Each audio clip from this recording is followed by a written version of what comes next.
இந்த வருடத்தின் 4வது மாதத்திற்குள்ளாக பிரவேசிக்கத்தக்கதான கிருபையை தேவன் கொடுத்திருக்கிறார். அதற்கு நன்றி செலுத்தும் வண்ணமாய், அவரை ஸ்தோத்திரிக்கும் வண்ணமாய் நாம் இந்த இடத்துல கூடியிருக்கிறோம்.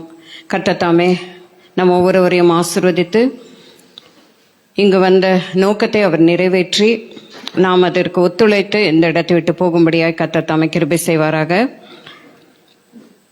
அங்கே தாவீதுக்காக ஒரு கொம்பை முளைக்க பண்ணுவேன், நான் அபிஷேகம் பண்ணுவித்தவனுக்காக ஒரு விளக்கை ஆயத்தம் பண்ணுவேன். கர்த்தர் சியோனை தெரிந்து கொண்டு அது தமக்கு வாசஸ்தலமாகும்படி விரும்பினார்.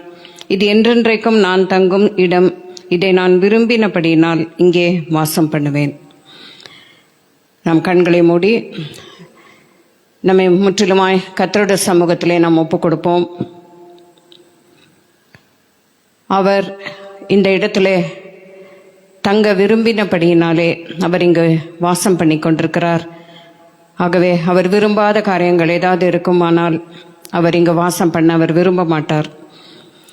அவர் எவ்வளவு அருமையாக கூறியிருக்கிறார், இது நான் விரும்பும் ஸ்தலம், நான் இங்கே வாசம் பண்ணுவேன், நான் தங்கும் இடம் இது என்று சொல்லி அருமையான வசனத்தின் மூலமாக நம்மோடு கூட பேசிக்கொண்டிருக்கிறார். ஆகவே நமக்கு அவருக்கு புண்படுத்துகிற காரியங்கள், அவரை புண்படுத்துகிற காரியங்கள், ஒருவேளை நாம் நம்மை புண்படுத்துகிற காரியங்களையே நாம் யோசித்து கொண்டிருக்கலாம். ஆனால் நாம் எந்த விதத்திலே அவரை புண்படுத்தி கொண்டிருக்கிறோம் என்று சொல்லி இந்த நேரத்திலே நாம் யோசித்து பார்த்து பரிசுத்த ஆவியானவரை நாம் துக்கப்படுத்தாதபடிக்கு விடுதலையோடு கூட நாம் ஆராதித்து இந்த வாக்குத்தத்த வசனங்கள் நமக்கு சொந்தமாக்கி கொள்ளத்தக்கதாய் கர்த்தர் இந்த நேரத்திலே நமக்கு கிருபை செய்வாராக. லேவி குடும்பத்தாரை கர்த்தரை ஸ்தோத்திரியுங்கள், கர்த்தருக்கு பயந்தவர்களே கர்த்தரை ஸ்தோத்திரியுங்கள். இஸ்ரவேல் குடும்பத்தாரை கர்த்தரை ஸ்தோத்திரியுங்கள், ஆரோன் குடும்பத்தாரை கர்த்தரை ஸ்தோத்திரியுங்கள். நம்முடைய பெயரையும் இதிலே நாம் குறித்து கொள்ளலாம். நம்முடைய பெயர்களை சொல்லி, நம்முடைய குடும்பத்தின் பெயர்களை சொல்லி கர்த்தரை ஸ்தோத்திரியுங்கள் என்று சொல்லி, எருசலேம் மேல் வாசம் பண்ணுகிற கர்த்தருக்கு சியோனிலிருந்து ஸ்தோத்திரம் உண்டாவதாக. அல்லேலூயா. இந்த பாடலை நாம் பாடி தேவனுக்கு நன்றி செலுத்துவோம். அவர் முற்றிலும் அழகானவர், அவர் எல்லாரிலும் சிறந்தோர், அவர் தேவாதி தேவன், அவர் நேச கல்வாரி நாயகன். அவர் அந்த சிலுவையிலே கோர பாடுகள் அடைந்து முற்றிலுமாய் தன்னுடைய அழகை அவர் இழந்து விட்டார். ஆனாலும் அந்த அழகை இழந்தது நமக்காக தான். அதுவே ஒரு அழகு. அதே போல மலைகளின் மீது சுவிசேஷகனுடைய பாதங்கள் எவ்வளவு அழகா இருக்கிறது என்று சொல்லி நாம் வேதத்திலே வாசிக்கிறோம். அது பழுதுபட்ட பாதம், சுவிசேஷத்திற்காக அலையும் பாதம், அதுதான் அழகான பாதம். நான் கருப்பாக இருந்தாலும் நான் அழகா இருக்கிறேன், வெயில் என் மேல் பட்டது என்று சொல்லி நாம் உன்னத பாட்டின் புஸ்தகத்திலே வாசிக்கிறோம். கருப்பாக இருந்தாலும் அது எதனால் அப்படி ஆனது என்று சொன்னால், அந்த வெயிலிலே அலைந்து சுவிசேஷத்தை சொல்லுகிறவர்கள் உண்மையாகவே அந்த வெயிலினாலே பாதிக்கப்படுவார்கள். அப்படிப்பட்ட எல்லாமே அவருடைய சமூகத்திலே அழகானது தான். ஆகவே அவர் எப்படி நம்மை பார்க்கிறார், என் பிரியமே நீ ரூபவதி என்று சொல்லி அழைக்கிறார். அவர் பார்க்கும் விதமாய் நாம் மற்றவர்களையும் நாம் பார்க்கத்தக்கதா இந்த பாடலை பாடி, தகப்பனே நீர் முற்றிலும் அழகானவர், எல்லாரிலும் சிறந்தவர், தேவாதி தேவனானவர், நேச கல்வாரி நாயகா. நாம் எழுந்து நின்று அவருக்கு மகிமையை செலுத்தி இந்த பாடலை பாடி தேவாதி தேவனுடைய அன்புக்காக நாம் நன்றி செலுத்துவோம்.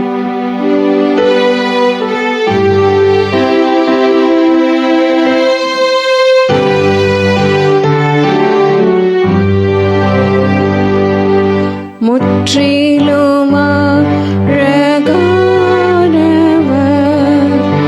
எல்லாரிலும் சிறந்தோர், தேவாதி தேவனானவர்,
ஜீவன் சமாதானமிய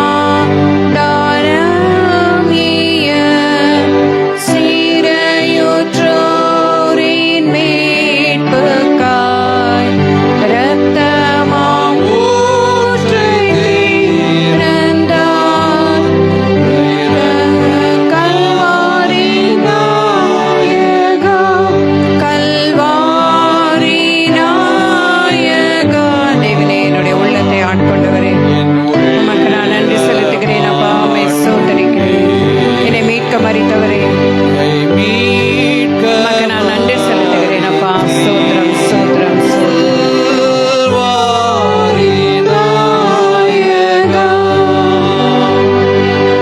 நமக்காய் பெற்ற வரங்கள் சுத்தாங்கம் யாவும் நல்கிட அன்பதாம் வெள்ளமூற்றினார். தயாள கல்வாரி நாயகா, கல்வாரி நாயகா. ஏன் உள்ளமாட்கொண்டீ, என்னை மீட்க மரித்தீ. கல்வாரி நாயகா, உம்மை மகிமைமாயமாய் கண்டு களிப்பேன் என்பதே இவ்வுலகில் என்னோருதல் ஒப்பற்ற கல்வாரி நாயகா, கல்வாரி நாயகா. ஏன் உள்ளமாட்கொண்டீ, என்னை மீட்க மரித்தீ. கல்வாரி நாயகா.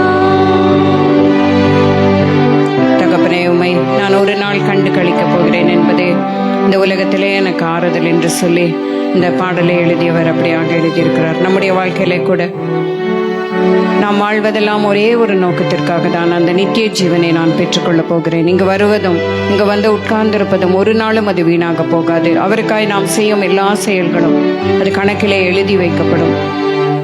ஒரு கலசம் தண்ணீர் கொடுத்தால் கூட அதன் பலனை அடையாமல் போவதில்லை என்று சொல்லி வேதத்திலே வாசிக்கிறோம். முக்கியமாக அவருக்கு ஊழியம் செய்பவர்களுக்கு செய்கிற எல்லா நன்மைகளின் நிமித்தமாக அவர் கணக்கிலே பலன் பெருக பண்ணுவார். நம்மை கைவிடவே மாட்டார். தேவனே, உம்மை ஒரு நாள் நான் பார்க்க போகிறேன் அப்பா. அதற்காக நான் உமக்கு நன்றி செலுத்தேன். உம்முடைய அன்பான முகத்தை நான் பார்க்க போகிறேன். தகப்பனே, உமக்கு ஸ்தோத்திரம், ஸ்தோத்திரம், ஸ்தோத்திரம் என்று சொல்லி நாம் தேவனுக்கு கொஞ்ச நேரம் நாம் நன்றியை ஏறெடுக்கலாம். தகப்பனே, எனக்காக மரித்த உம்மை நான் பார்க்க போகிறேன் அப்பா. அதற்காக நான் நமக்கு ஸ்தோத்திரம், ஸ்தோத்திரம் செலுத்துகிறேன் அப்பா. அங்கு தகப்பனே, இதோ சேனைகளின் கர்த்தர் பரிசுத்தர், பரிசுத்தர், பரிசுத்தர் என்று சொல்லி இடைவிடாமல் உம்மை ஆராதித்துக் கொண்டிருக்கிறார்கள் கேருபீன்களும் சேராபீன்களும். தகப்பனே, இதோ அந்த இடத்திலே நானும் இருக்க போவதற்காக, உன்னதமான இடத்திலே நான் இருக்க போவதற்காக நான் உமக்கு நன்றி செலுத்துகிறேன் அப்பா. அதிலே எல்லாரும் அந்த இடத்திற்கு வர வேண்டும். என்னுடைய குடும்பத்தில் உள்ளவர்கள் வர வேண்டும், என்னுடைய சொந்தக்காரர்கள் வர வேண்டும், உற்றார் உறவினர்கள், அருகில் உள்ளோர் எல்லாரும் தகப்பனே ஒன்றாக சேர்ந்து அங்கே நாம் துதிக்க வேண்டும். அப்படிப்பட்ட கிருபையை தாரும் அப்பா. இந்த வருடத்திற்குள்ளாக தகப்பனே எல்லாரும் ரட்சிக்கப்படத்தக்கதாய் நீர் எதற்காக மரித்தீரோ அந்த நோக்கம் எங்கள் குடும்பத்திலே நிறைவேறத்தக்கதாய் தகப்பனே அந்த இரத்தத்தின் அன்பை உணர்ந்து கொள்ளத்தக்கதாய் நீர் உதவி செய்யும். ஒவ்வொருவருக்கும் உதவி செய்யும், ஒவ்வொருவருக்கும் உதவி செய்யும் என்று சொல்லி முற்றிலுமாய் நம்மை தாழ்த்தி ஒப்புக் கொடுப்போம். ஸ்தோத்திரம் அப்பா. துதியின் பலியை விரும்புகிற தேவனாய் நீர் இருக்கிறீரே, உமக்கு ஸ்தோத்திரம். நேற்றும் இன்றும் என்றும் மாறாதவரே உமக்கு ஸ்தோத்திரம். அற்புதங்களையும் அதிசயங்களையும் செய்கிறவரே உமக்கு ஸ்தோத்திரம். மகா மகத்துவமுள்ள ராஜனே உமக்கு ஸ்தோத்திரம். வல்லமையுள்ள தேவனே உமக்கு ஸ்தோத்திரம். நித்திய பிதாவே உமக்கு ஸ்தோத்திரம் அப்பா. தகப்பனே, எங்களுக்காய் ரத்தம் சிந்தினவரே, சாபங்களை நீக்கினவரே, வியாதிகளை நீக்கினவரே, தகப்பனே பாவங்களை கழுவினவரே, பாவ கரைகளை எல்லாம் தகப்பனே உடைய ரத்தத்தினாலே நீக்கினவரே உமக்கு ஸ்தோத்திரம் ஸ்தோத்திரம் ஸ்தோத்திரம் அப்பா. உடைய தழும்புகளால் நாங்கள் குணமாகிறோம் அப்பா. அதற்காக நாங்கள் நன்றி செலுத்துகிறோம் தகப்பனே. ஸ்தோத்திரம் ஸ்தோத்திரம். மேகவாரப்பா, நீ சுகம் தரும் தெய்வனா இருக்கிறீரப்பா. அதற்காக நன்றி செலுத்துகிறோம். சரீரத்திலே பலவீனம் உள்ளவர்களாய் அநேகர் கஷ்டப்பட்டு கொண்டிருக்கிறதை பார்க்கிறோம். ஏதோ ஒரு வலி இருந்து கொண்டே இருக்கிறது, ஏதோ ஒரு பிரச்சனை இருந்து கொண்டே இருக்கிறது, அல்லது குடும்பத்தில் ஏதோ ஒரு பிரச்சனை நம்மை துன்பப்படுத்தி கொண்டே இருக்கிறது. பவுல் அப்போஸ்தலன் சொல்வது போல என்னை குட்டும் சாத்தானுடைய ஒரு முள்ளாக அது காணப்படுகிறது தகப்பனே.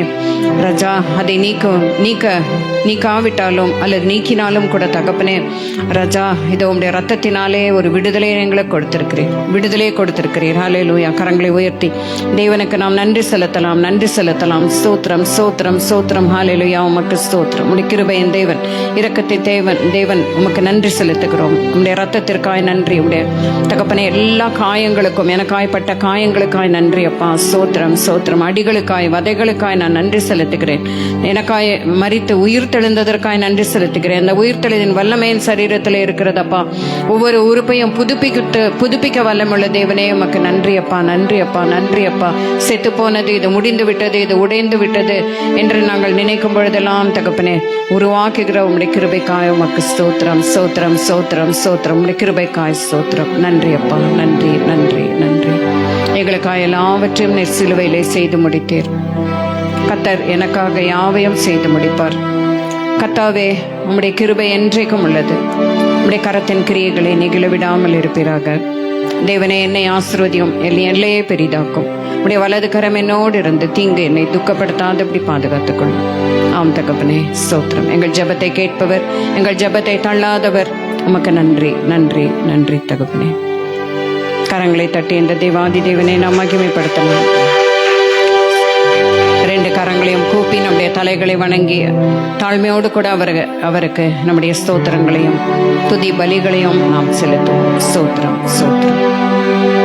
நன்றி அப்பா. இந்த துதியிலே நீர் மகிமைப்பட்டதற்காக நாங்கள் நன்றி செலுத்துகிறோம். துதி கனம் மகிமை யாவையும் உமக்கே செலுத்துகிறோம் அன்பின் பரமபிதாவே. ஆமென். இந்த நேரத்திலும் மாறி மாறி வாசிக்க குறிக்கப்பட்ட சங்கீதம் 132, சங்கீதம் 132.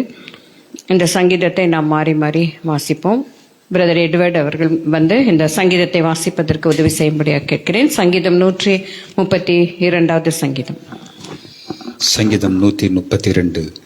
கர்த்தாவே, தாவீதையும் அவனுடைய சகல உபத்திரவத்தையும் நினைத்தருளும்.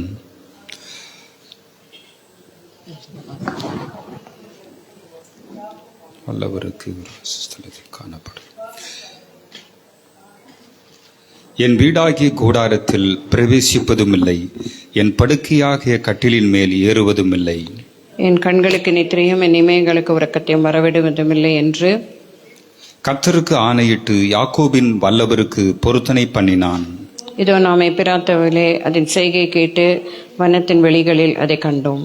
அவருடைய வாசஸ்தலங்களுக்குள் பிரவேசித்து அவர் பாதபடியிலே பணிவோம். கர்த்தாவே, உமது வல்லமை விளங்கும் பெட்டியுடன் நீர் உமது தாபரஸ்தலத்திற்குள் எழுந்திருளும். உம்முடைய ஆசாரியர்கள் நீதியை தரித்து உம்முடைய பரிசுத்தவான்கள் கெம்பீரிப்பார்களாக. நீர் அபிஷேகம் பண்ண வைத்தவரின் முகத்தை உமது தாசனாகிய தாவீதின் நிமித்தம் புறக்கணியாதிரும். உன் கற்பத்தின் கனியை உன் சிங்காசனத்தின் மேல் வைப்பேன் என்றும், உன் குமாரர் என் உடன்படிக்கையையும் நான் போதிக்கும் என் சாட்சிகளையும் காத்து நடந்தால் அவர்கள் குமாரரும் என்றென்றைக்கும் சிங்காசனத்தில் வீற்றிருப்பார்கள் என்றும் கர்த்தர் தாவீதுக்கு உண்மையாய் ஆணையிட்டார், அவர் தவற மாட்டார். கர்த்தர் சீயோனை தெரிந்து கொண்டு அது நமக்கு வாசஸ்தலமாயிருக்கும்படி விரும்பினார். அது என்றென்றைக்கும் நான் தங்கும் இடம். இதை நான் விரும்பினபடி நான் இங்கே வாசம் பண்ணுவேன். அதன் ஆகாரத்தை நான் ஆசீர்வதித்து வருவேன், அதன் ஏழைகளை நான் அப்பத்தினால் திருப்தியாக்குவேன். அதன் ஆசாரியர்களுக்கு ரட்சிப்பை உடுத்துவேன், அதில் உள்ள பரிசுத்தவான்கள் மிகவும் கெம்பீரிப்பார்கள். அங்கே தாவீதுக்காக ஒரு கொம்பை முளைக்க பண்ணுவேன், நான் அபிஷேகம் பண்ணுவித்தனுக்காக ஒரு விளக்கை ஆயத்தம் பண்ணினேன். நான் சத்துருக்களுக்கு வெட்கத்தை உடுத்துவேன், அவன் மீதிலோ அவன் கிரீடம் பூக்கும் என்றார் என்பதே. ஆமேன். கர்த்தருடைய பரிசுத்த நாமத்துக்கு மகிமை உண்டாகட்டும். கர்த்தருடைய சுத்த கிருபையினாலே மார்ச் மாதத்தை முடித்து இந்த வருடம் இந்த ஏப்ரல் மாதத்திற்குள் ஜீவனோடு காலடி எடுத்து வைக்க தேவன் நமக்கு கிருபை கொடுத்ததற்காக முதலாவது கரங்களை உயர்த்தி ஆண்டவருக்கு நன்றி சொல்லுவோம். ஆமென். ஹல்லேலூயா. இந்த நாளின் தியானத்துக்கும் இந்த மாதத்தின் வாக்குத்தத்தத்துக்கும் கர்த்தருடைய ஜீவ வார்த்தையை நாம் திருப்பிக் கொள்வோம். புலம்பலின் புத்தகம் 3வது அதிகாரம் 31வது வசனம். புலம்பலின் புத்தகம் 3வது அதிகாரம் 31வது வசனம். இந்த புலம்பலை எழுதினது எரேமியா தீர்க்கதரிசி. புலம்பல் என்பது எரேமியாவுக்கு அடுத்த புத்தகம். புலம்பல் 3வது அதிகாரம் 31வது வசனம். எல்லாரும் வைராக்கியமாய் சேர்ந்து வாசிப்போம். ஆண்டவர் என்றென்றைக்கும் கைவிட மாட்டார். அல்லேலூயா. இதுதான் இந்த மாதத்துக்குரிய வாக்குத்தத்தம். ஆண்டவர் என்றென்றைக்கும் கைவிட மாட்டார். எப்பொழுதும் நம்மை தள்ளிவிட மாட்டார். நம்மை மறந்து போக மாட்டார். நான் உன்னை விட்டு விலகுவதும் இல்லை, உன்னை கைவிடுவதும் இல்லை என்று சொன்னவர் உண்மை உள்ளவர். அவர் என்றென்றைக்கும் நம்மை கைவிடுவதில்லை. இது ஒரு அழகான ஒரு பகுதி. நீங்க பாத்தீங்கன்னாக்கா இன்றைக்கு இந்த பகுதியில் இருக்கிற சில வசனங்களை உங்களுக்கு முன்பாக ஞாபகப்படுத்த விரும்புகிறேன். முதலாவது வசனம் என்னவென்றால் 3வது அதிகாரத்தினுடைய 22வது வசனம். புலம்பல் 3வது அதிகாரம் 22வது வசனம். அடிக்கடி நம்ம அறிக்கை இடுகிற ஒரு வசனம், சத்திய வசனம். சேர்ந்து வாசிப்போம். நாம் நிர்மூலமாகாமல் இருக்கிறது கர்த்தருடைய கிருபையே, அவருடைய இரக்கங்களுக்கு முடிவில்லை. அவைகள் காலை தோறும் புதியவைகள், உமது உண்மை பெரிதாய் இருக்கிறது. அல்லேலூயா. அருமையான தேவஜனமே, இந்த காலை நேரத்துல நாம் ஜீவனோடு இருப்பது கர்த்தருடைய கிருபை. நாம் நிர்மூலமாகாமல் போகிறது கர்த்தருடைய கிருபை. நேத்து எவ்வளவு ஆக்சிடென்ட்ஸ் தெரியுங்களா? எவ்வளவு ஆக்சிடென்ட்ஸ். எலக்ட்ரிக் ஷாக் அடிச்சு செத்து போனவங்க, வண்டியில போய் விழுந்து செத்து போனவங்க, நிலநடுக்கத்தால் இறந்து போனவங்க, தண்ணீருடைய பாதிப்பால் இறந்து போனவங்க, ரோட்டு ஓரத்தில் நின்று கொண்டிருந்தவங்க, வீட்டு மேல இருந்தவங்க, திடீர் திடீர் என்று மரணங்கள். அதெல்லாம் பார்க்கும்போது ரொம்ப ஆச்சரியமா இருக்குது. எப்படி நடக்குது? ஒரு மனிதன் ரோட்ல நடந்து கொண்டு போகிறார். அந்த பின்னால இருந்து வெறும் ஒரு டயர் மட்டும் ஓடி வருது. அவ்வளவு தூரம் அந்த டயர் ஓடி வருது. ஓடி வந்து இந்த மனுஷன் கிட்ட வந்த உடனே அந்த டயர் எகிரி அந்த மனிதனுடைய தலையை அடிச்சு தாண்டி போகுது. லாரி டயர், பெரிய டயர். அந்த டயர் எங்கிருந்து வந்ததுன்னு யாருக்குமே கண்டுபிடிக்க முடியல. அப்ப ஏதோ ஒரு மேல ஒரு வண்டி நின்றுக்கும் போல, அந்த வண்டியிலிருந்து கழண்டிருக்கு போல. அந்த வீடியோவை நீங்க பாத்தீங்கன்னா ஏதோ ஒரு குறிப்பாக இந்த மனுஷனை சாகடிக்கிறதுக்குன்னே யாரோ உருட்டி விட்ட ஒரு டயரை போல அது தெரிகிறது. ஏன்னா அந்த மனுஷன் இருக்கிற வரைக்கும் கீழே ஓடி வந்து அந்த மனுஷனுக்கு பின்னால வந்த உடனே மேலே எகிரி அந்த ஆளோட தலையை அடிச்சு கீழே அடிச்சு அதை தாண்டி போகுது. அந்த ஆள் அங்க விழுந்து செத்து போயிடுறார். இதெல்லாம் எப்படி நடக்கிறது? நம்ம உயிரோடு இருப்பதற்கு எதனா காரணம் சொல்ல முடியுமா? நான் ரொம்ப நல்லவங்க, நான் ரொம்ப நன்மை செஞ்சிருக்கேங்க, நான் ரொம்ப பரிசுத்தமானவங்க சொல்ல முடியுமா? சொல்ல முடியாது. என்ன காரணம்? கர்த்தருடைய கிருபை. கரங்களை வைத்து சொல்லலாமா? நாம் நிர்மூலமாகாமல் இருப்பது கர்த்தருடைய சுத்த கிருபை. முடிவில்லாதவருடைய இரக்கங்களுக்காக நன்றி நன்றி நன்றி. அவைகள் காலை தோறும் புதியவைகள். கிருபை மட்டும் பாத்தீங்கன்னா காலை தோறும் புதுசு. இந்த கிருபையை மட்டும் அதிகாலை தோறும் புதிதாக நம்ம பெற்றுக்கொள்ள வேண்டும். ஏன் ஆண்டோடைய சமூகத்துல காலையில காத்திருக்கணும்னா இதுதான் காரணம். கர்த்தருடைய கிருபையை பெற்றுக்கொள்வதற்கு பொறுமையோட, சகிப்புத்தன்மையோட, அவசரப்படாம, ஆத்திரப்படாம கர்த்தருடைய பாதத்திலே அதிகாலை பொழுதிலே நாம் காத்திருக்க வேண்டியது அவசியமா இருக்கிறது. 90வது சங்கீதத்துல அருமையான தேவனுடைய தாசனாகிய மோசே தன்னுடைய 90வது சங்கீதத்துல முக்கியமான ஒரு அழகான பாயிண்ட் அவர் சொல்றாரு. அதுல ஒரு 4 பாயிண்ட் ரொம்ப நல்ல பாயிண்ட்டுங்க, அருமையான பாயிண்ட்ஸ் இருக்குது. ஆனா அதுல ஒரே ஒரு பாயிண்ட் மாத்திரம் உங்களுக்கு நான் சொல்ல விரும்புகிறேன். அந்த 90வது சங்கீதத்தை பரிசுத்த வேதாகமத்தில் திருப்பிக் கொள்ளுங்கள்.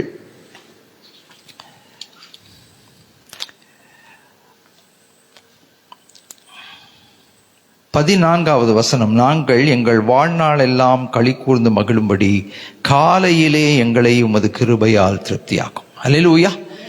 நம்ம டெய்லி சந்தோஷமா இருக்கணும்னா கர்த்தருடைய வார்த்தை சொல்கிறது, காலையிலே அவருடைய கிருபையாலே நாம் திருப்தியாக்கப்பட வேண்டும்.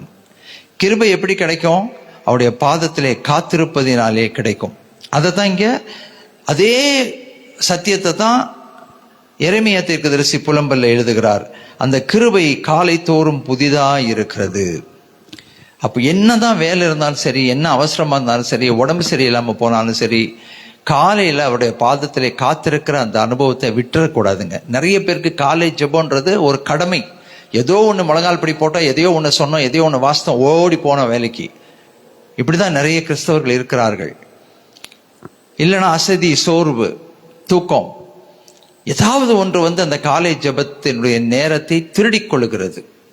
ஆனா காலையில முழங்கால் படிட்டு, ஆண்டவரே இன்றைக்கு உங்களுடைய கிருபையினாலே என்னை நிரப்புங்கன்னு சொன்னா நீங்களும் நான் ஆசீர்வதிக்கப்பட்டவர்கள். அல்லேலூயா. அவருடைய இரக்கங்களுக்கு முடிவில்லை, அவைகள் காலை தோறும் புதியது, அவர் உண்மை பெரிதா இருக்கிறது. அடுத்தது நம்ம என்ன செய்யணும், கர்த்தருடைய வார்த்தை கற்றுக் கொடுக்கிறது என்று சொன்னா 24வது வசனத்தை சேர்ந்து வாசிப்போம். புலம்பல் 3வது அதிகாரம் 24வது வசனம். கர்த்தர் என் பங்கு என்று என் ஆத்துமா சொல்லும், ஆகையால் அவரிடத்தில் நம்பிக்கை கொண்டிருப்பேன். நம்முடைய பங்கு எதுவா? யாரு? ஆண்டவர் தான் என்னுடைய பங்கு. இல்லையா? இன்னைக்கு சொத்துக்காக எவ்வளவு சண்டை தகராறு இல்லை குடும்பத்துல. ஒருத்தரோட சொத்தை இன்னொருத்தர் அபகரிக்கிறதுக்கு குடும்பங்கள்ல, ஏன் கிறிஸ்தவ குடும்பங்கள்ல கூட அவ்வளோ கரெக்டா இருக்காங்க, அவ்வளோ ரெடியா இருக்காங்க. எப்படியெல்லாம் வலிச்சுட்டு போயிடலாம், இன்னொருத்தருக்குரியதை எப்படி வலிச்சுட்டு போயிடலாம். இதெல்லாம் என்னுடைய பங்கு.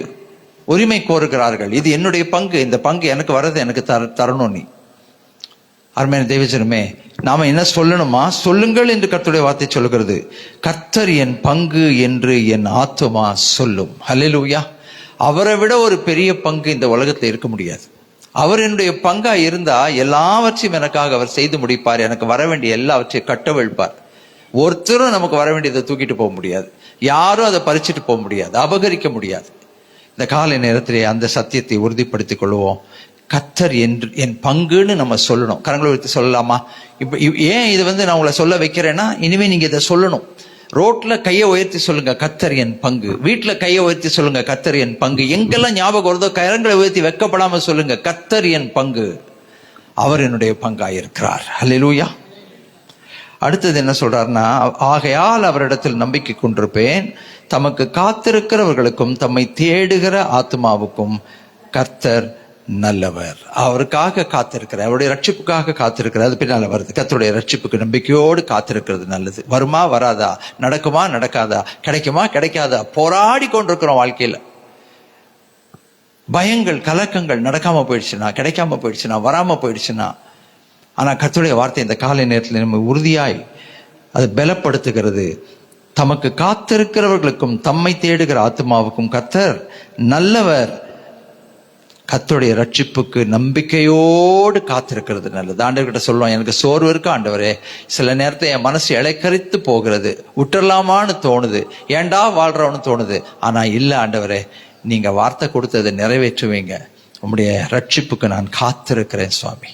இல்ல, சிலர் குடும்பத்துடைய ரட்சிப்புக்கு காத்திருக்கீங்க, உங்க கணவனுடைய ரட்சிப்புக்கு காத்திருக்கீங்க, பிள்ளைகளுடைய ரட்சிப்புக்கு காத்திருக்கீங்க, கூட பிறந்தவனுடைய ரட்சிப்புக்கு காத்திருக்கிறீங்க. நடக்காதது போலதான் தோன்றுது, ஆனால் செய்து முடிப்பார். கர்த்தருடைய வார்த்தை சொல்லுகிறது, கர்த்தருடைய ரட்சிப்புக்காக நம்பிக்கையோடு காத்திருக்கிறது நல்லது. அடுத்தது, இளம் பிராயத்திலே நுகத்தை சுமக்கிறது மனுஷனுக்கு நல்லது. சின்ன வயசுல பிள்ளைங்களை கொஞ்சி கொஞ்சி ஊட்டி ஊட்டி வளர்த்தீங்கன்னா, அந்த பிள்ளைங்க பெருசாகும் போது அதுங்களுக்கு எப்படி வாழணும்னே தெரியாம போகும். சின்ன பிராயத்துல ஓரளவுக்கு அதுங்களை கண்டிச்சு, அதுங்களுக்கு வேலையை கொடுத்து, அதுங்களை கஷ்டப்படுத்தி நீங்க வளர்த்தீங்கன்னா எந்த சூழ்நிலையிலும் அந்த பிள்ளைங்க பிழைத்து கொள்ளும். இளம் பிராயத்திலே நுகத்தை சுமக்கிறது மனுஷனுக்கு நல்லது என்று கர்த்தர் சொல்கிறார். அதை அவர்தான் தன்மேல் வைத்தார் என்று தனித்திருந்த அவன் மௌனமாய் இருக்க கடவுது. அடுத்தது 31வது வசனம். இந்த மாதத்துக்கு ஒரு வாக்குத்தத்தம், ஆண்டவர் என்றென்றைக்கும் கைவிட மாட்டார், என்றென்றைக்கும் கைவிட மாட்டார். அவர் எனக்காக யாவையும் செய்து முடிப்பார். ஹல்லேலூயா, ஆமென். அவரால் செய்யக்கூடாத அதிசயமான காரியம் ஒன்றுமில்லை. அவர் நிச்சயமாய் எனக்கு உண்டானதை செய்து முடிப்பார். அவர் சஞ்சலப்படுத்தினாலும் தமது மிகுந்த கிருபையின் நிமித்தம் என்ன செய்வாராம்? அவர் இறங்குவார். அவர் மனப்பூர்வமாய் மனுபுத்திரரை சிறுமையாக்கி சஞ்சலப்படுத்துகிறது இல்லை. சில நேரத்தில் நம்ம சஞ்சலத்துக்குள்ள போகும்போது அது நம்முடைய ஆவிக்குரிய வாழ்க்கைக்கும் வளர்ச்சிக்கும் அது பிரயோஜனமா இருக்கும், ஸ்ட்ராங்கா நிக்கிறதுக்கு பிரயோஜனமா இருக்கும். அருமையான தேவஜனமே, அவர் வேணும்னு திருவிளையாடல் பண்றது கடவுள் கிடையாது. அவர் நம்மை சஞ்சலப்படுத்தினாலும் அவர் நம்ம மீது எப்படி இருப்பாரா? அவர் ரொம்பவும் கிருபையாய் இருப்பார். மனப்பூர்வமாய் அவர் சஞ்சலப்படுத்துவதில்லை, சிறுமைப்படுத்துவதில்லை என்று சொல்லி நம்ம பார்க்கிறோம்.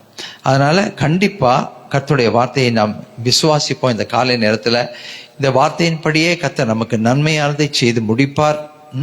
உன்னதமானுடைய வாயிலிருந்து தீமையும் நன்மையும் புறப்படுகிறது இல்லையோ என்று சொல்லி 38வது வசனத்துல நம்ம பார்க்கிறோம். நாம செய்ய வேண்டிய காரியம் என்ன தெரியுமா? 2 விஷயம் அவர் சொல்றாரு. நாம செய்ய வேண்டிய காரியம், இந்த 1ஆம் தேதி கர்த்தருடைய பாதத்திலே காத்திருக்கிற ஒரு வைராக்கியமாய் ஓடி வந்திருக்கிற நீங்களும் நானும் செய்ய வேண்டிய காரியம் 40வது வசனம், நாம் நம்முடைய வழிகளை சோதித்து ஆராய்ந்து கர்த்தரிடத்தில் திரும்ப கடவோம். அல்லேலூயா. நாம் நம்முடைய வழிகளை சோதித்து ஆராய்ந்து கர்த்தரிடத்திலே திரும்ப கடவோம். நான் எப்படி நடக்கிறேன், என்ன பேசுறேன், என்ன யோசிக்கிறேன், என் வாழ்க்கை எப்படி இருக்கு, என் பயபக்தி எப்படி இருக்கு, என் விசுவாசம் எப்படி இருக்கு, என் பக்தி வைராக்கியம் எப்படி இருக்கிறது என்பதை நான் ஆராய்ந்து பார்த்து நான் கர்த்தரிடத்திலே திரும்புவேன். நான் அவருடைய பாதத்துல என்னை தாழ்த்துவேன். என்னை சோதித்து ஆராய்ந்து பார்த்து மனம் திரும்ப வேண்டிய காரியங்கள்ல மனம் திரும்பி கர்த்தரோடு கூட நான் மனம் பொருந்தி விடுவேன். நாம் நம்முடைய கைகளோடு கூட நம்முடைய இருதயத்தையும் பரலோகத்தில் இருக்கிற தேவனிடத்திற்கு ஏறெடுக்க கடவோம். கரங்களை உயர்த்தும் போது நம்ம என்ன செய்யறோம் தெரியுமா? என்ன செய்யணுமா? நம்முடைய இருதயத்தையும் பரலோகத்தில் இருக்கிற தேவனுக்கு ஏறெடுக்க கடவோம். கரங்களை நம்ம உயர்த்தி எது சொன்னாலும் வெறும் கையில வெறும் வாயில்ல, நம்ம இதயமும் நம்முடைய கருத்தோடு என்ன செய்யப்படுது? உயர்த்தப்படுகிறது. அருமையான தேவ ஜனமே, ஹல்லேலூயா, ஆமென். இப்படிப்பட்ட கிருபைகளை தேவன் நமக்காக செய்து வைத்திருக்கிறார். அவர் நமக்காக செய்து முடிப்பார். நம்முடைய வழக்குகளை கர்த்தர் விசாரிப்பாராம்.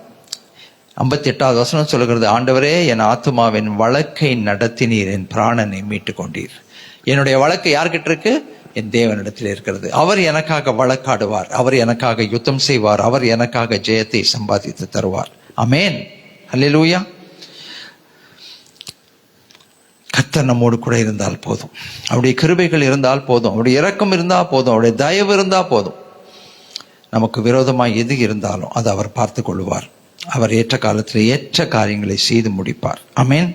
ஸோ இன்னைக்கு கர்த்தர் சொன்ன வார்த்தை என்ன தெரியுமா? அவர் என்றென்றைக்கும் கைவிட மாட்டார். அவர் என்றென்றைக்கும் கைவிட மாட்டார். அவர் நித்திய காலமாய் நம்மை தள்ளிவிட மாட்டார். தேவன் நமக்கு நியாயம் செய்வார். தேவன் நமக்கு கிருபை செய்வார். கர்த்தர் நமக்காக காரியங்களை நடத்தி முடிப்பார். அல்லேலூயா. ஆண்டவர்கிட்ட சொல்லுவோம், ஆண்டவரே, உம்முடைய ரட்சிப்புக்கு நம்பிக்கையோடு காத்திருக்கிறேன், நீங்க எனக்காக எல்லாற்றையும் செய்து முடிங்கப்பா. இந்த ஜெபத்தோடு கூட ஆண்டவருடைய கரத்தில் இந்த நாளை ஒப்பு கொடுப்போம். தம்முடைய ஒரே பேரான குமாரன் என்றும் இயேசுவை பார்க்காம சிலுவையிலே நமக்காக ஒப்பு கொடுத்தவர் மற்ற எல்லாவற்றையும் அருளாதிருப்பது எப்படி? அதான் கர்த்தருடைய வார்த்தை சொல்லுகிறது. அது மகனையே கொடுத்துட்டார், மற்ற காரியம் செய்ய மாட்டாரா? ஆண்டவரே நீங்க செய்வீங்கப்பா, ஆண்டவரே நீங்க செய்வீங்க. அடிக்கடி கரங்களை உயர்த்தி நாம் சொல்ல வேண்டியது என்ன சொல்லுங்க பார்ப்போம்? கர்த்தர் என் பங்கு, கர்த்தர் என் பங்கு. அல்லேலூயா. இந்த வார்த்தைகளை, ஜீவ வார்த்தைகளை தேவன் ஆசீர்வதிப்பாராக. இந்த மாதத்தின் வாக்கு தத்தத்திற்காக நாம் நன்றி செலுத்துவோம். கர்த்தர் நம்மை கைவிடுகிற தேவன் அல்ல. தாய் உன்னை மறந்தாலும், தகப்பன் உன்னை கைவிட்டாலும், நான் உன்னை விட்டு விலகுவதுமில்லை, உன்னை கைவிடுவதுமில்லை என்று சொல்லி வாக்குத்தத்தம் கொடுத்த தேவனாயிருக்கிறார். ஒரு நாளும் நம்மை கைவிட மாட்டார். அந்த நம்பிக்கையோடு கூட இந்த புதிய மாதத்திற்குள் பிரவேசிக்கத்தக்கதாய் கர்த்தர் நமக்கு கிருபை செய்வாராக.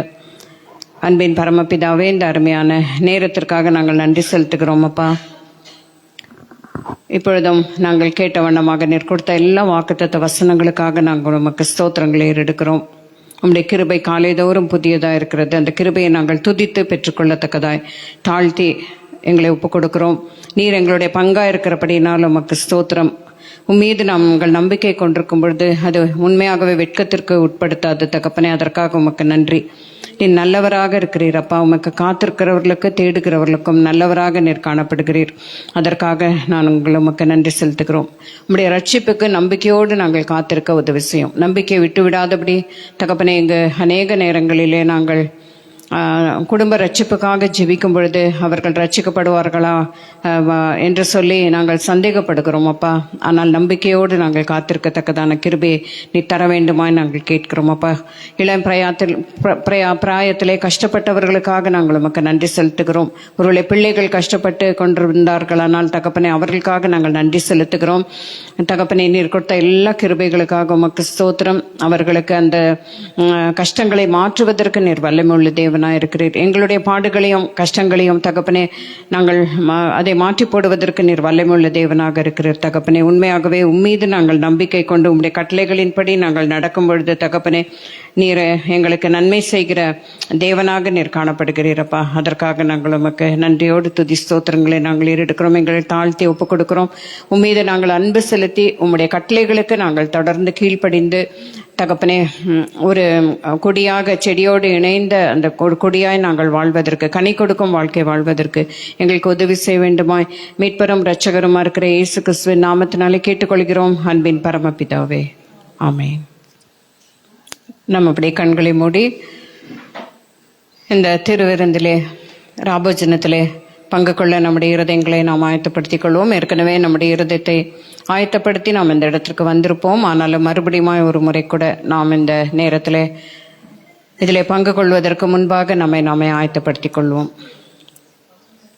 அவர் பரிசுத்தமுள்ளவராக இருக்கிறது போல நீங்களும் பரிசுத்தமுள்ளவர்களாயிருங்கள். இன்றைக்கு உங்களை பரிசுத்தம் பண்ணிக்கொள்ளுங்கள், நாளைக்கு கர்த்தர் உங்கள் நடுவிலே அற்புதங்களை செய்வார் என்ற வசனங்களின்படி இதோ தகப்பனே நீர் பரிசுத்தமுள்ள தேவனப்பா, உம்முடைய நீதியின்படி நாங்கள் நடக்க எங்களுக்கு உதவி செய்தலும் என்று சொல்லி முற்றிலுமாய் தாழ்த்தி நம்மை ஒப்புக் கொடுப்போம்.